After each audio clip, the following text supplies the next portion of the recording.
السلام علیکم۔ آج کی کہانی کا نام ہے کالی عفریت، قسط نمبر 4۔ آج کا دن دیگر ایام کی نسبت زیادہ سرد تھا۔ سلمیٰ آج اپنے مقررہ وقت سے پہلے اٹھ گئی۔ جاگنے کے بعد وہ کافی دیر تک پاؤں لٹکائے اپنے بیڈ پر بیٹھی رہی۔ کل کے دن اپنے اندر جہاں بہت سے چینجز لیے ہوئے تھے، وہیں پر کچھ پراسرار بھی سلمیٰ کے دماغ پر شدید دباؤ ڈال رہے تھے۔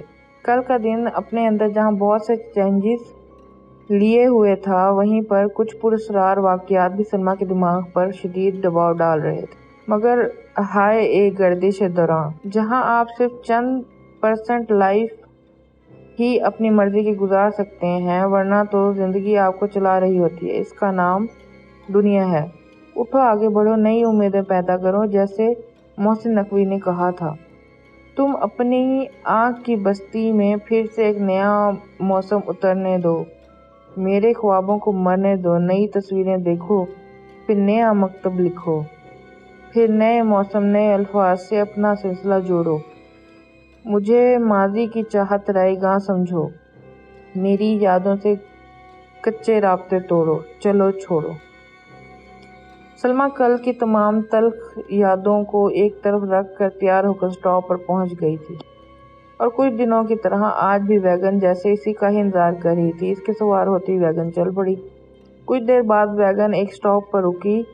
جب سواریاں اتر گئیں اور ویگن والا وہاں رک کر مزید سواریوں کا انتظار کرنے لگا، شاید سردی کی شدت کی وجہ سے آج سواریاں کم تھیں۔ ابھی تک سورج نے بھی اپنی جھلک نہیں دکھائی تھی، تبھی ایک جانب سے ایک فقیرنی آئی اور ڈرائیور سے بھیک مانگنے لگی۔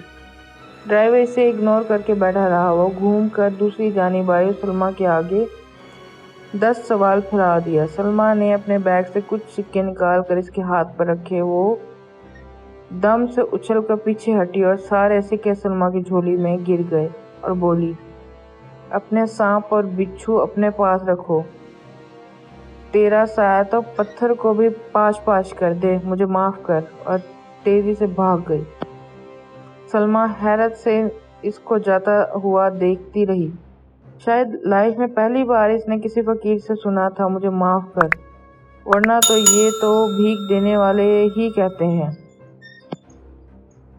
فیکٹری میں آج سوگ کا سا ماحول تھا۔ کل کے حادثے کی خبر تقریباً تمام ورکرز کو مل چکی تھی۔ کچھ کو کام پر آ کر پتہ چلا، کچھ رات کو ہی جان گئے تھے۔ حادثے کا شکار ہونے والی وین میں کل جھگڑا کر کے جانے والی 5 ورکرز اور سپروائزر سوار تھیں، جبکہ باقی ورکرز وین میں جگہ نہ ہونے کی وجہ سے اس میں سوار نہیں ہو سکی تھیں۔ حادثے میں ڈرائیور سمیت فرنٹ سیٹ پر بیٹھی دونوں لڑکیاں ہلاک ہو گئی تھیں۔ یہی دونوں وہ لڑکیاں تھیں جو سلمیٰ کے خلاف سب سے پہلے چیخی تھیں۔ آج ملازمین کی تعداد بہت کم تھی، کیونکہ کل جھگڑا کر کے جانے والی لڑکیوں کی کئی ساتھی جن کو حادثے اور ہلاکتوں کا معلوم ہو گیا تھا، آج غیر حاضر تھے۔ جو آج آئیں، ان کے مطابق سلمیٰ کی ساتھی سپروائزر کو بہت زیادہ چوٹیں آئی تھیں۔ اس کی ریڑھ کی ہڈی متاثر ہوئی تھی، اب وہ شاید ہی کبھی چل سکے۔ یہ سب سن کر سلمیٰ کا دل بری طرح سے دھڑکا۔ اسے لگا اس حادثے کے پیچھے چند دنوں سے اس کے ساتھ پیش آنے والے واقعات اور آج صبح اس فقیرنی کی بات ایک ہی سلسلے کی کڑیاں ہیں، جس میں اس کی ذات کہیں نہ کہیں ملوث ہے۔ وہ کیا کرے، کس کو اپنا دکھ سنائے؟ خود اس کی آنکھوں کے گرد 3-4 دنوں سے گہرے حلقے بن چکے تھے۔ فیکٹری انتظامیہ ایک بار پھر سر جوڑ کر بیٹھ گئی۔ لنچ سے کچھ پہلے فیصلہ ہوا جو تعداد ہے، اس کے مطابق پروڈکشن کا اندازہ لگا کر کام کیا جائے اور باقی کام آؤٹ سورس کر دیا جائے۔ اس سے منافع تو کم ہوگا مگر ڈیل مکمل ہو جائے گی۔ ساتھ ہی ساتھ مینیجر کو ہدایات کی گئیں کہ نئی بھرتی کے لیے اشتہار دیں، کیونکہ ورکرز کی اکثریت انتظامیہ کے کل کے رویے کی وجہ سے بدل گئی تھی، اور کہیں نہ کہیں اس حادثے اور ہلاکتوں کے لیے انتظامیہ کو قصوروار سمجھا جا رہا تھا۔ چھوٹا شاہ رات کو قبرستان پہنچ گیا۔ تمام منتر اچھی طرح یاد کر چکا تھا۔ اب وہ اپنے مطلب کی قبر ڈھونڈ رہا تھا۔ پھر ایک قبر کے سرہانے بیٹھ کر اس نے پڑھنا شروع کیا۔ کچھ ہی دیر بعد اسے لگا جیسے قبرستان آباد ہونا شروع ہو گیا۔ سلمیٰ ہر چیز کو نظر انداز کر کے اپنے عملیات دہراتا رہا۔ عمل پورا کر کے اس نے ایک بوتل نکالی اور اس بوتل میں موجود سارا غلیظ محلول اس قبر پر ڈال کر جیسے مڑا۔ اسے لگا قبر ہلنا شروع ہو گئی ہے۔ ابھی وہ چند قدم چلا، اس کے سامنے ایک بھیانک شکل کا آدمی آ کر کھڑا ہو گیا۔ سلمان اس کو دیکھ کر خوف زدہ ہو گیا۔ آنے والے نے ہاتھ بڑھا کر اس کی کلائی پکڑ لی اور بولا، کس کی اجازت سے یہ سب کر رہا ہے؟ تیرا گرو کون ہے؟ سلمان کو لگا اس کی کلائی کی ہڈی ٹوٹ گئی ہے۔ وہ چیخ کر بولا، میرا گرو شاہ جہاں ہے۔ آنے والے نے ایک زوردار جھٹکا اس کے بازو کو دیا اور بولا، مجھے اس کے پاس لے کر چل۔ سلمان کو اندازہ ہو رہا تھا وہ کسی چکر میں پھنس گیا ہے۔ وہ کسی صورت اس کو وہاں لے کر جانے کا رسک نہیں لے سکتا تھا اور اس کا مقابلہ کرنا اس کی بس کی بات نہیں تھا۔ اس کو دیکھ کر سلمان نے منتر پڑھنے چاہے مگر اس کا دماغ تو صاف سلیٹ کی طرح تھا۔ سلمان نے منت سماجی رد کرنا شروع کر دی مگر وہ ایک ہی بات پر باضد رہا۔ شانی ابھی اس مصیبت سے چھٹکارے کا سوچ رہا تھا۔ اس آدمی نے جیب میں ہاتھ ڈالا اور دال ماش کے کچھ دانے نکالے، اپنے جسم پر مل کر زمین پر پھینک دیے۔ دال کے وہ دانے مکڑیوں کی شکل اختیار کرتے گئے اور ان کی جسامت اور تعداد بڑھنے لگی۔ مکڑیوں نے جب سلمان کی جانب بڑھنا شروع کیا، سلمان جان گیا آنے والا بھی شاہ بابا کے ہم پلہ ہے۔ چیخ کر بولا، کہا، میں آپ کو شاہ جہاں کے ٹھکانے کا پتہ دے سکتا ہوں۔ اگر آپ کو لے کر گیا تو وہ مجھے مار دے گا۔ آنے والا اونچی آواز سے ہنسا اور بولا، چھوکرے، وہ تو جب مارے گا تب مارے گا، تجھے مجھ سے کون بچائے گا؟ پھر اس کا ہاتھ چھوڑ کر بولا، سودا کر میرے ساتھ، بتا تیرا وہ بہروپیہ شاہ کیا کر رہا ہے آج کل۔ اگر میرے مطلب کی کوئی بات ہوئی تو تجھے معاف کر دوں گا۔ مکڑیاں سلمان کے گرد ایک حصار بنا کر رک گئیں۔ سلمان رٹے طوطے کی طرح سارا ماجرا سناتا چلا گیا۔ حادثے میں ورکرز کی ہلاکت کی وجہ سے فیکٹری آج جلدی بند کر دی گئی۔ کام پر موجود ورکرز میں غم اور غصہ پایا جا رہا تھا۔ انتظامیہ نے ہاف ڈے ود فل پے کا کہہ کر ان کو تھوڑا سا دلاسا دینے کی کوشش کی۔ سلمیٰ جب وہاں سے نکلی، اس کی ایک پرانی کولیگ نے سلمیٰ کو مرنے والی ورکرز کے گھر جا کر تعزیت کا کہا۔ سلمیٰ کا دل بہت اداس تھا اور ان کے غم میں شامل ہونا بھی چاہ رہی تھی، لیکن کل جو کچھ ہوا اس کی وجہ سے وہاں جانے سے گھبرا رہی تھی۔ اس کی ساتھی نے اس کی حیثیت کو سمجھتے ہوئے کہا، چلو آؤ، میرے گھر کے راستے میں پاس ہی ایک درگاہ ہے، وہاں چلتے ہیں، اس سے تمہارے دل کو شاید سکون مل جائے۔ سلمیٰ نہ چاہتے ہوئے بھی اس کے ہمراہ درگاہ کے باہر دروازے کی دونوں جانب شیر کے مجسمے بنائے گئے تھے۔ تبھی اندر سے ایک ملنگ نکلا اور سلمیٰ کو احاطے سے داخل ہونے سے روک دیا۔ سلمیٰ وہیں ایک طرف بیٹھ کر رونے لگ گئی۔ تب اس نے دیکھا وہی فقیرنی یہاں بھی تھی اور سلمیٰ کے پاس آئی اور باروب آواز میں بولی، یہاں نیر نہ بہا، دفع ہو جا یہاں سے۔ سلمیٰ نے التجا کی، مجھے میرا قصور تو بتا دیں۔ فقیرنی نے طنزیہ ہنسی اور بولی، اس مالک کا کھاتی ہو، کبھی اس کا شکر ادا کیا؟ مسلمانوں کے گھر پیدا ہوئی ہو، کب آخری بار سر اس کی بارگاہ میں جھکایا؟ کیا تھا تیرے پاس؟ سب کچھ دیا اس پروردگار نے، مگر تو خود کو وسیلے سے بڑھ کر پالنے والا سمجھنے لگ گئی ہے۔ تمہاری زبان پر ہمیشہ رہا ہے، اگر میں نے شادی کر لی تو اس گھر کا کیا ہوگا؟ کون پالے گا سب کو؟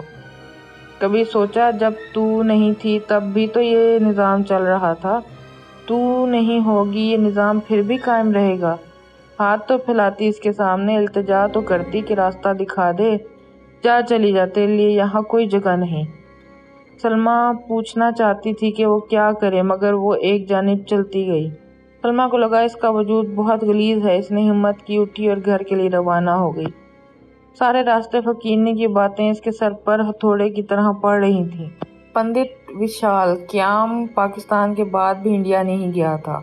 وہ اپنے پرکھوں کی زمین چھوڑ کر جانا نہیں چاہتا تھا۔ قیام پاکستان سے قبل لاہور میں 65% آبادی مسلمان تھی، جبکہ تقریباً 36% ہندو یا سکھ تھے۔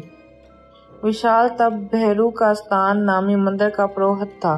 تب یہ مندر شہر سے باہر تھا۔ پاکستان میں قیام کا اس کا فیصلہ اس لیے اتنا سود مند نہیں رہا۔ اس کا خیال تھا یہ سب عارضی ہے، جلد پھر سے یہاں ہندو راج ہوگا۔ اس شہر پر حکومت کرنے کئی آئے اور چلے گئے، مگر جب شہر پھیلا اور ہندوؤں کی تعداد سکڑتی گئی، وہ اپنی پتنی اور بیٹے وکرم کے ساتھ ہندوؤں کی ایک بستی میں منتقل ہو گیا، جہاں وہ قسم پرسی کی زندگی گزار رہا تھا۔ ان حالات میں اپنا لنگر پانی چلانے کے لیے وہ ریس کلب کے باہر چلا جاتا اور ریس کے نمبر بتا کر پیسہ کماتا۔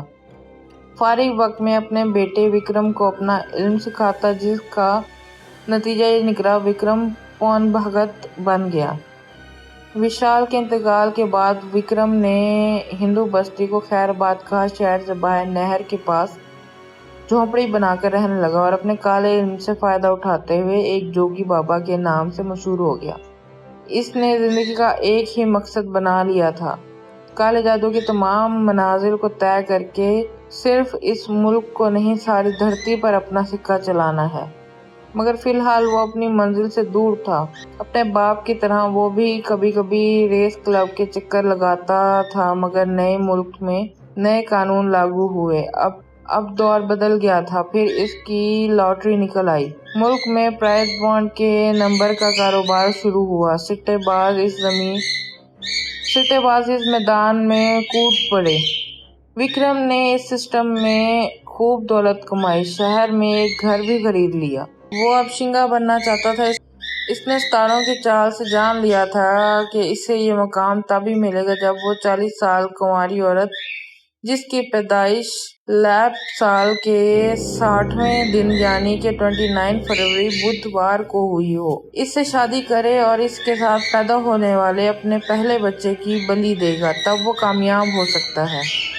وہ ہر روز اپنے منتروں سے ایسی عورت کو تلاش کرتا۔ پھر ایک روز ایسی آگاہی ملی، اس کی مطلوبہ عورت سلمیٰ، جس کی تاریخ پیدائش 29 فروری 1956 تھی، فلاں مقام پر ہے۔ وکرم سارے کام چھوڑ کر وہاں پہنچ گیا۔ آگاہی کے اشاروں کے مطابق اسے سلمیٰ ایک طرف سے آتی ہوئی نظر آ گئی۔ جب وہ اچانک اس کے سامنے پہنچ گیا، سلمیٰ اسے دیکھ کر ڈر گئی۔ قریب تھا وہ شور مچا دیتی کہ بھاگ جاتی۔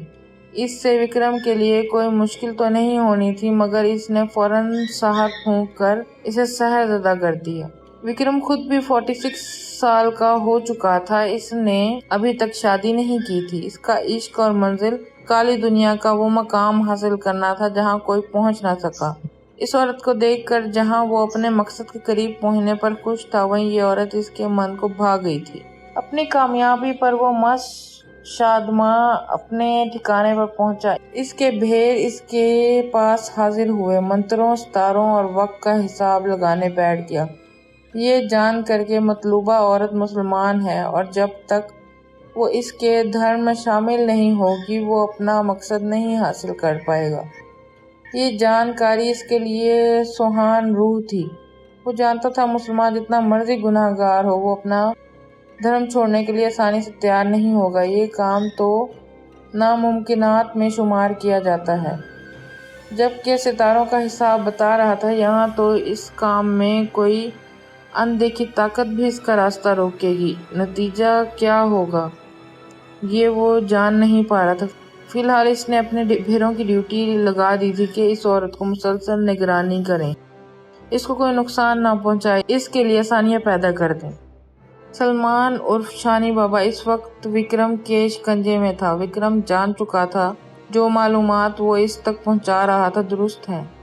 شنکھا کے بارے میں شاہ بابا جو کام کر رہا تھا اس کے متعلق جان کر وکرم بہت خوش ہوا۔ اس نے ظاہر نہیں ہونے دیا۔ سلمان کو مزید ڈرا کر وہ اپنے وش میں رکھنا چاہتا تھا۔ یہ وہ مہرہ ہے جو اس کام کو آسان کر سکتا تھا۔ سلمان اگرچہ یہ بات چھپا گیا تھا کہ چلے کے بعد شاہ بابا نے کیا کہا تھا، وکرم کے لیے یہ سب اہم نہیں تھا۔ اس نے شنکھا کے اس جاب کے متعلق معلومات حاصل کر لینی تھی۔ ابھی تک وہ ایک کٹھن جاب کے متعلق ہی جانتا تھا جس میں اپنے ہی بچے کی بلی دینا ہوتی ہے۔ یہ کام اس قدر آسان لگا، اس کا مطلب یہ نہیں کہ وہ اپنا کام چھوڑ دے گا۔ یہاں مقابلہ تھا، وہ بھی اپنے ہم پلہ سے۔ گویا چانس 50-50 تھا، فتح یا تو شکست کو اپنا غلام بنا لیتا یا مار دیتا۔ طاقت کے اس کھیل کا اصول جنگل کے قانون جیسا تھا اور طاقت کے متلاشی درندے ہی تھے۔ وکرم جانتا تھا اس وقت شاہ بابا سے چھیڑ چھاڑ کا کوئی فائدہ نہیں۔ اس کے شاطر دماغ سے پلان بنایا اور سلمان کو ایک بھیڑ دے دیا، اس سے کام لینے کا طریقہ بھی بتا دیا اور وچن لیا کہ سلمان ہمیشہ وکرم کا وفادار بن کر رہے گا۔ سلمان کو سمجھا دیا کیسے اس سے رابطہ کرنا ہے، پھر سلمان کو جانے کی اجازت دے دی۔ ایک طرف سے اس نے ڈبل چال چل دی، بھیڑ کی صورت میں مستقل نگران اس کے ساتھ لگا دیا تھا، دوسری طرف سلمان کو احسان مند بھی بنا لیا تھا۔ سلمان بھی خوش تھا، جو کام اس نے رات دن چلے سے کرنا تھا بیٹھے بٹھائے مفت میں ہو گیا، مگر وہ بھول گیا درندوں میں بڑا یا چھوٹا تو ہوتا ہے لیکن اچھا یا برا نہیں، بلکہ اول و آخر درندہ ہی ہوتا ہے۔ سلمیٰ اذان مغرب تک اپنے گھر پہنچ گئی، فقینی کی باتوں کے زیر اثر نادم ہوئی، مگر دماغ ندامت کو توبہ تک جانے نہیں دے رہا تھا۔ وہ مسلسل خود کلامی کر رہی تھی، تاویلیں تراش رہی تھی، ایسا تھا جس کی وجہ سے یہ نہ کر سکتی۔ گھر آ کر کھانا بھی بنانا ہوتا تھا، صبح ٹائم پر پہنچنا بھی ضروری تھا، اس لیے بہت سے کام رات کو سر انجام دینے ہوتے تھے۔ ایسے میں اگر وہ عبادت نہیں کر سکتی وہ یقیناً معاف کر دے گا۔ کچھ دیر بعد مغرب کی اذان کی آواز سن کر اس کا دل اپنے رب کی طرف متوجہ ہوا۔ وہ جلدی سے اٹھی، وضو کیا اور جائے نماز بچھائی اور نماز کے ارادے سے کھڑی ہو گئی، مگر افسوس صد افسوس، اس کی زبان پر نہ کلام جاری ہوا نہ دماغ چل رہا تھا۔ کتنی ہی دیر وہ بے مقصد مصلے پر کافی دیر کھڑی رہی، عجیب جنگ اس کے اندر چلنے لگی، اس کا دل نماز کی طرف تھا مگر دماغ زبان پر کلام الہی جاری نہیں کر رہا تھا۔ ایسا بھی نہیں تھا کہ اس نے نماز کبھی ادا ہی نہیں کی تھی، وہ تو جب سے فکر معاش میں مبتلا ہوئی رات دن رزق کی تلاش میں ایسے مدہوش ہوئی کہ رازق کو بھول بیٹھی۔ شروع میں تھکن اسے نماز ادا کرنے سے روکتی تھی، پھر آ کر آرام کرنے کی عادت اسے خالق سے دور کرتی گئی۔